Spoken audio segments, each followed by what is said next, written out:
Grocery stores are a big part of our lives, and many of us feel a real bond and a sense of loyalty to the stores we buy our food.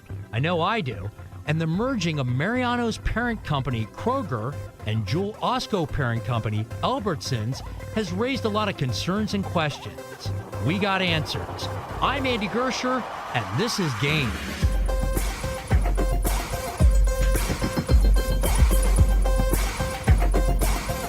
All right, we're talking grocery stores, so let's bring on Burt Flickinger, Managing Director at retail consulting firm Strategic Resource Group in New York. Well, Burt, always great to have you on the GAINS podcast. Always great to team up, Andy. Thank you. So as mentioned in the lead, we're talking about the combination of Albertsons and Kroger. And specifically, when we look at the Chicago area, two big grocery banners are caught up in all of this. Mariano's, which their parent company is Kroger, and Jewel Osco, and their parent company is Albertsons. And then you have a third company that is picking up some of the stores that need to be divested in the merger. And there are 35 stores in the Chicago area and more across the country where C&S wholesale grocers are picking up some of those locations due to the merger. So, Burt, let's start off the conversation with where are we with the Kroger-Albertsons deal, and what does it mean for both Mariano's, their parent company Kroger, one side of the equation, and Jewel Osco, parent company Albertsons, the other side of the equation, and explain where C&S wholesale grocers fit into the mix. Andy, you've done your homework really well, as usual, for the GAINS podcast. And where we stand now, Andy, is 35 stores offered to the Federal Trade Commission for divestiture. C&S is a very well-capitalized, good operator, both wholesale and retail. We've worked with them in the Southeast and all the way to California. And Jewel Osco largely remains intact. Mariano's goes to C&S. But the important thing to really remember, Andy, on Mariano's is it was owned by Roundy's, previously a private equity firm out of Milwaukee that was really struggling financially. And Kroger literally saved the stores and the union jobs in both Chicagoland and Milwaukee, where Roundy's Inc., prior to Kroger, had lost the number 2 retailer in Minnesota, Rainbow Stores, which is also the price leader. So Kroger came into Chicago and Milwaukee a few years later, stabilized retail, where most of the independents in Chicago, Andy, have been eviscerated since Walmart came in with $77 million in subsidies from Chicago, Cook County, and the state. And Walmart, along with Costco and Amazon, have largely eviscerated the independents and the leading chain stores, many of whom tragically have filed for bankruptcy and or liquidation. And that, that's really tough. And people are really loyal to their grocery store. I mentioned that Mariano's, loved going there. It's close to where I work. Jewel Osco is another favorite of mine that I also buy a lot of stuff frequently there. And I think the big question is we're loyal to our grocery stores. We're loyal to those, I guess you call them banners, those brands.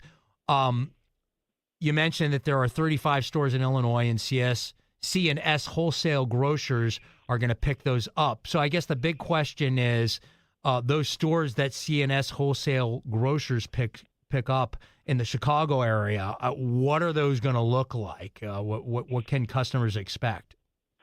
Customers can expect, Andy, that the stores will stay the same in terms of staffing, in terms of service.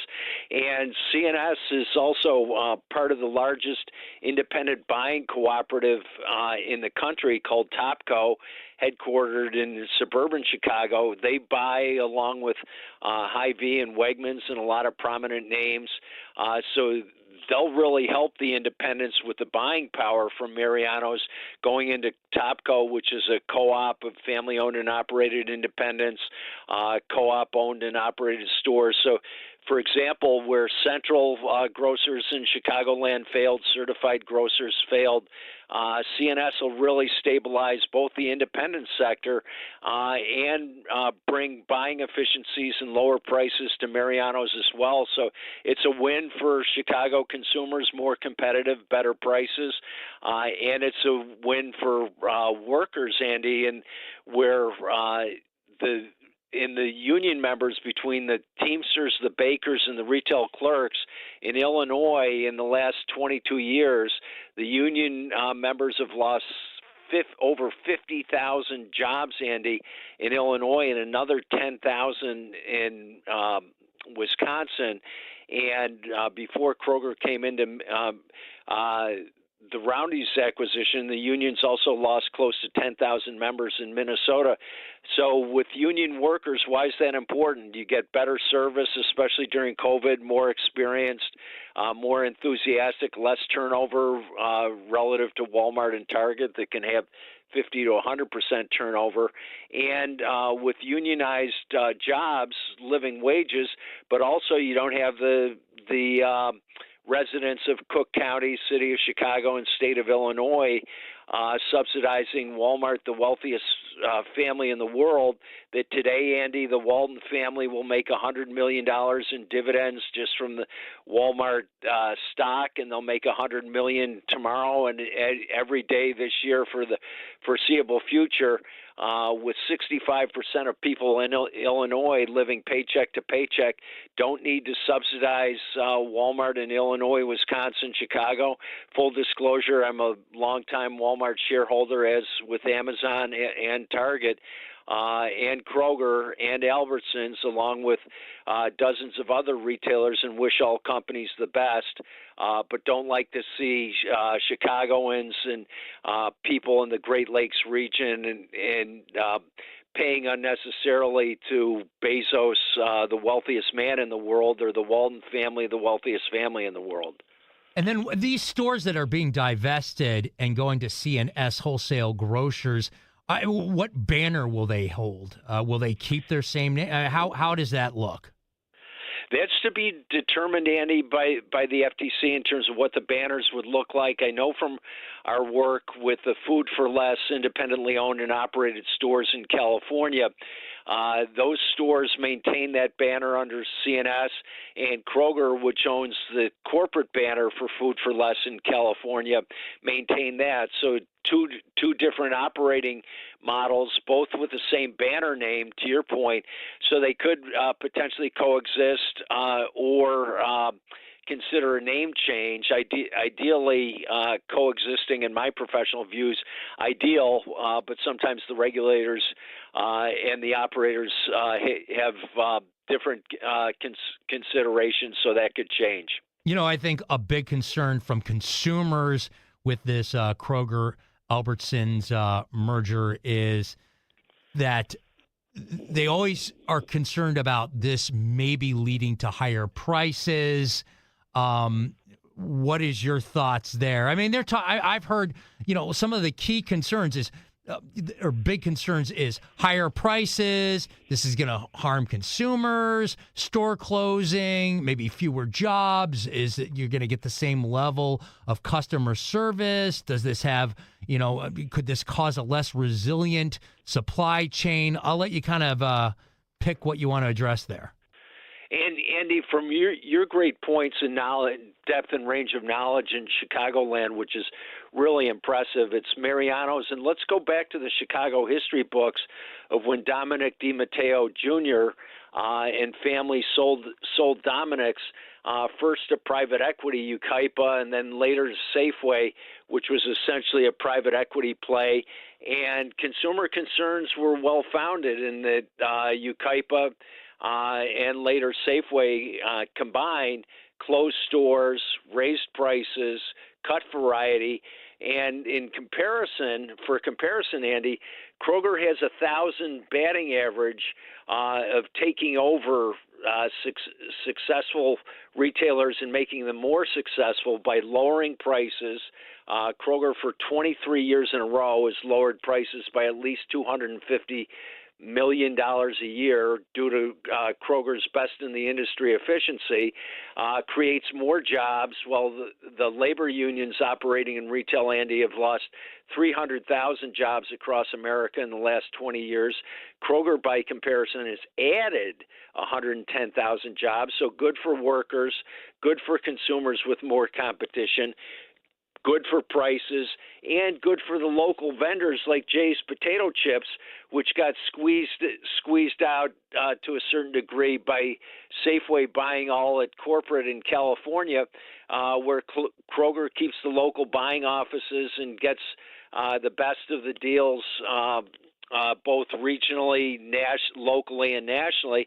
And CNS does the same thing, and CNS has the national contract for Target as well, reinforcing CNS's abilities in size, skill, and scale. So consumers will be quite impressed, to your point, with the range of options and saving more money, and do not have to be concerned with what they've seen in Chicagoland, which is the recent failures of Strachan Van Til, Certified, and Central Grocers, and previously the denouement or downfall of the great Dominick's chain after the family sold Dominick's in Chicagoland. Yeah, and C&S Wholesale Grocers, I'm thinking brands like, if I'm not mistaken, Piggly Wiggly, IGA, and we just wanted to get a feel on what they bring to the table. And, they're a private company, first of all, which is certainly interesting, unlike Kroger and Albertsons, both publicly traded. And they lean more, C&S Wholesale Grocers really do lean more to the mom and pops. So kind of explain that. Yes, in full disclosure, Andy, my great-grandfather and grandfather co-founded IGA and Red and White stores and Federated Foods in Chicago. So we have a long history with the independents, and CNS picked up a lot of great people and great retailers from SM Flickinger when we sold. And CNS is the best combination of professional and family management working with independents. So you'll see CNS is very well capitalized, great credit rating, and get more inventory at better prices from shoppers, which will certainly help the Mariano stores, but it'll help, to your point, all the IGA operators who participate and buy from CNS, and it will help all the Topco members, many of whom are independents or family-owned and operated chains. So it's a winner all the way around in terms of helping everybody in the industry, from the chains to the co-ops to the independents that you referenced that are so important, like IGA. And it will help Chicago consumers who are really up against it, and also hopefully limit the intrusion by Walmart. Woodman's, in our view, in greater Chicagoland and Milwaukee, is one of the best price impact retailers anywhere in North America, and the vendor community received communication reportedly from Walmart for Woodman's to stop selling big wholesale clubs sizes in the Woodman's stores, which Woodman's had been selling for years. And Andy, the Federal Trade Commission didn't do a darn thing about investigating in terms of potential considerations of predatory pricing, but more importantly, anti-competitive practices, which in my experience with the antitrust, certainly blocking Woodman's from buying established items would come under the potential consideration, asking the Socratic question, is that an anti-competitive practice? I wanted to talk about how this merger will influence competition in the grocery market, both nationally and locally. And, you hit on Walmart a bit, kind of the 800-pound gorilla in the room, and they use their scale and influence. You have other players. I'm thinking like Food Lion, nationwide. You have a bunch of mom and pops. Just talk about the landscape. What do you see going forward? The landscape, Andy, is what you perceptively pointed out in your prior interview on WBBM, and we talked about the example of Naperville the fastest growing western suburb of Chicago, 150,000 people. Andy, normally you just have a few competitors, but Naperville's the only city in the country to have 2 Costco's, 2 Walmart supercenters, 2 Targets, 15 Walgreens, 5 Aldi's, and a number of Trader Joe's, plus Meijer. So it's Naperville is the model of the competitive cross intersection in the U.S. in the proverbial competitive crossfire in terms of pricing. Naperville and Chicagoland and Milwaukee really represent intensive competition. So even with what Kroger has in Mariano's that you referenced and what Jewel Osco and Albertsons have that you referenced so well, they're overwhelmed by site-saturated competition, especially since Amazon and Walmart are so heavily subsidized, which typically neither IGA nor Kroger nor Albertsons get anywhere near the level of taxpayer and residential subsidized funding. So we're looking at post-merger really balanced competition and really fierce competition, especially because Kroger proverbially is a great operator, great practitioner. Kroger promotes from within. Meritocracy of all peoples, United Nations of management. You don't need a Harvard MBA to work at Kroger. You just need to take care of the customer, be successful. And so Ahold Delhaize, which is a European-owned retailer, has just laid off thousands of people in the Northeast and New England, where Kroger is building stores, adding stores, and creating more competition. Again, Kroger batting 1,000% on everything they acquired, where Ahold Delhaize USA, a major factor in the eastern half of the U.S., has lost the benefit of close to 10 stores that it's acquired in the last 2 decades. And then, one other thing I want to just kind of shift about just the grocery store and what it means to Americans. Everybody loves their local grocery store. I remember they just recently changed the format in my local grocery store, and it was like, hey, I've been used to this for 20 years. So, I mean, all your local grocery store and its format and its employees, I think it holds a special something for a lot of people, including me. I love the grocery stores that I shop in. I've made friends with people behind the deli counter. It's just a big part of our lives, and I really want you to kind of speak to that.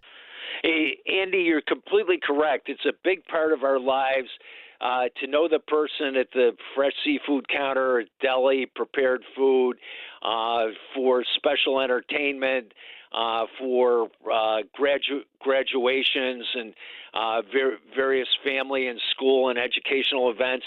It's also important to know the local people in the stores, because companies like Kroger, Jewel Osco, Target too contribute a significant amount to local charities.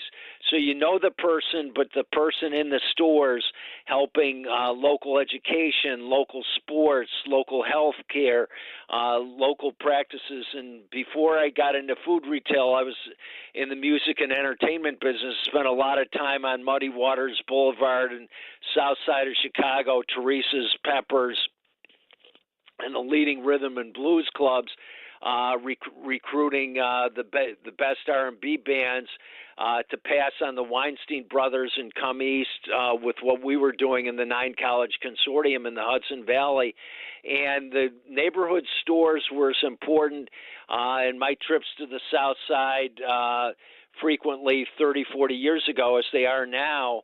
And Chicago's really proud, and that's why Ukaipa, in my professional view, failed in Chicago with Dominic's, failed in Rhode Island with Almax, and failed in New York with A&P, Pathmark, and others, where Kroger has had a consistent record of success, C&S, just as strong. Where a major union leader in the Northeast, Andy, told me that CNS is the best employer, unionized employer they have of all the good employers.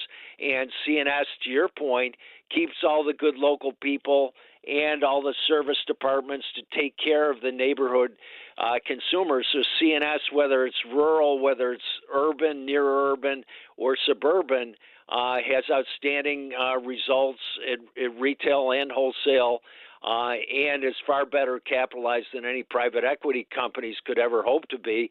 And Kroger, as Professor Jim Collins wrote in his epiphanous book, Good to Great, Kroger's the finest retailer of any kind in America, and one of the finest corporations because they focus on efficiency, but they also focus on customer service and taking care of the customer with better prices, but also taking care of the community where the workers and the customers work together to create more societal good and continually improve that. It seems like CNS picking up these stores is a real win for the Chicago area. It is a real win, Andy, especially since all the other voluntary wholesalers and retailers failed in Chicago. So Super Value, which tried its best, failed. Certified failed. Central failed. In my professional view, Roundy's would have failed just by being undercapitalized and not being able to compete in Chicago the same way they couldn't compete in Minneapolis, St. Paul. So it is, to your point, Andy, the best of all worlds. And instead of closing and contracting stores, Kroger invests in remodeling, renovating stores, and building new stores.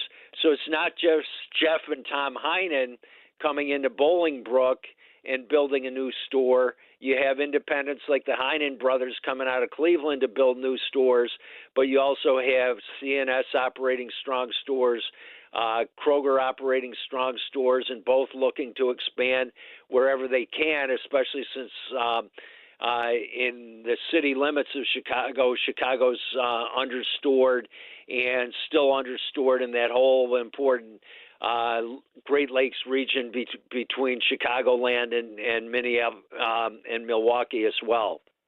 And then finally, how and when does this all play out with this merger and everything?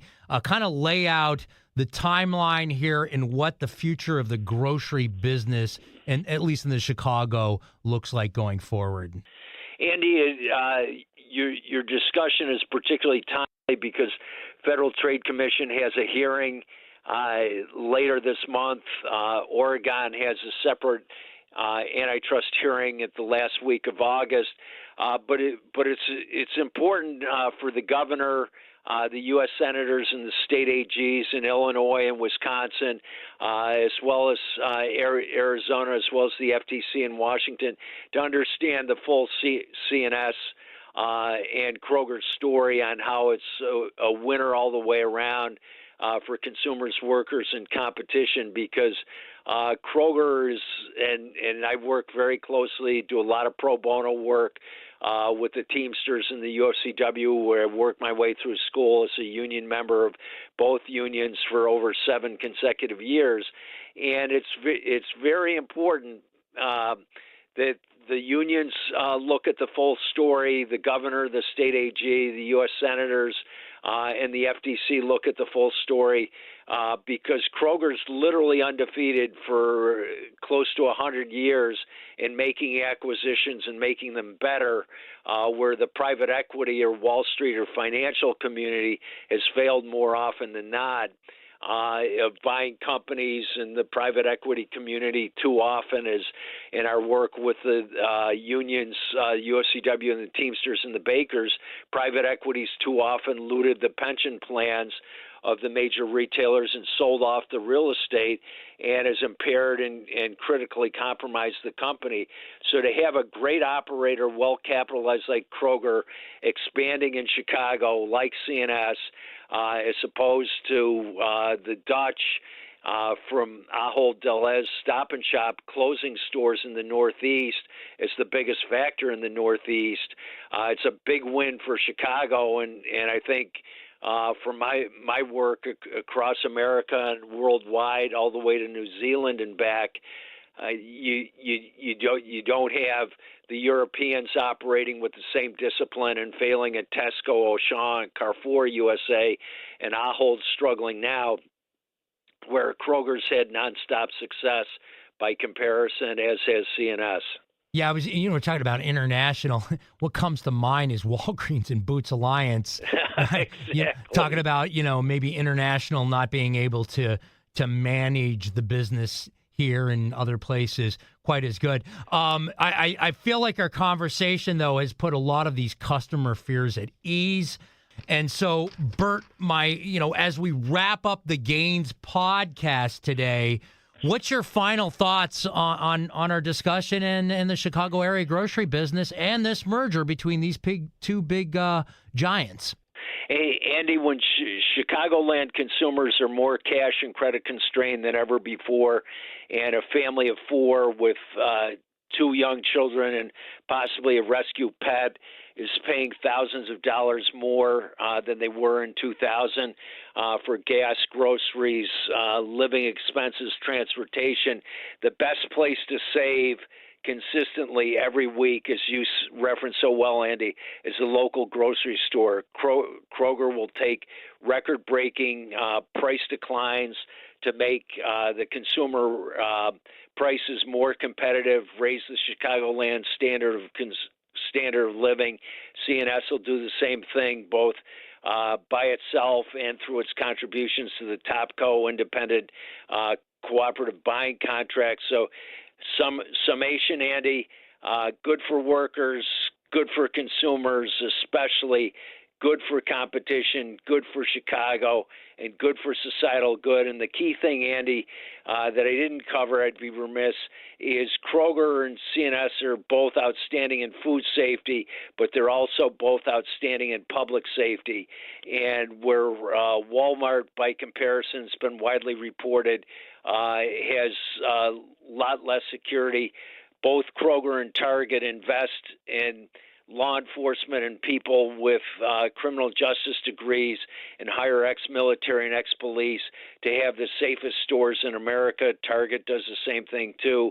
So for food safety, public safety, better prices, better support of the communities, Kroger and CNS will be great places to shop.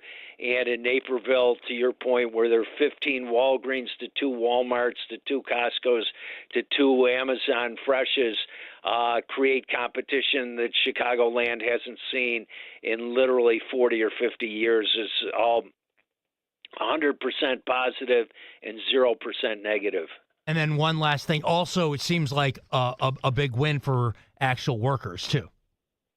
Big win for actual workers, Andy, especially since of the 300,000 jobs lost in the U.S. for the labor unions over the last 20 years, 60,000 or about about 20% of those job losses have come between Chicagoland and greater Milwaukee and Madison. So it's great for workers who have living wages, great benefits, good retirement plans, and the shoppers don't have to subsidize the Walmart workers who are primarily full-time and on public relief subsidies, in addition to super centers and distribution centers getting subsidized. So it's definitely good for workers because it adds certainty, to your point, to unions that between Michigan, Minnesota, Illinois, and Wisconsin, union membership's been eviscerated since Walmart's and Amazon started to receive record-breaking subsidies to lay waste to the independent, co-op, and chain store grocery competition. Big thanks to Burt Flickinger, Managing Director at the retail consulting firm Strategic Resource Group in New York. Hey, be sure to subscribe, follow, leave us a 5-star review on Apple Podcasts. Totally appreciate the solid there. And as always, subscribe and turn on those notifications so you know when a new Gains episode drops. We drop Gains episodes on Wednesday mornings, and I look forward to seeing you then. A News Radio WBBM podcast powered by Odyssey.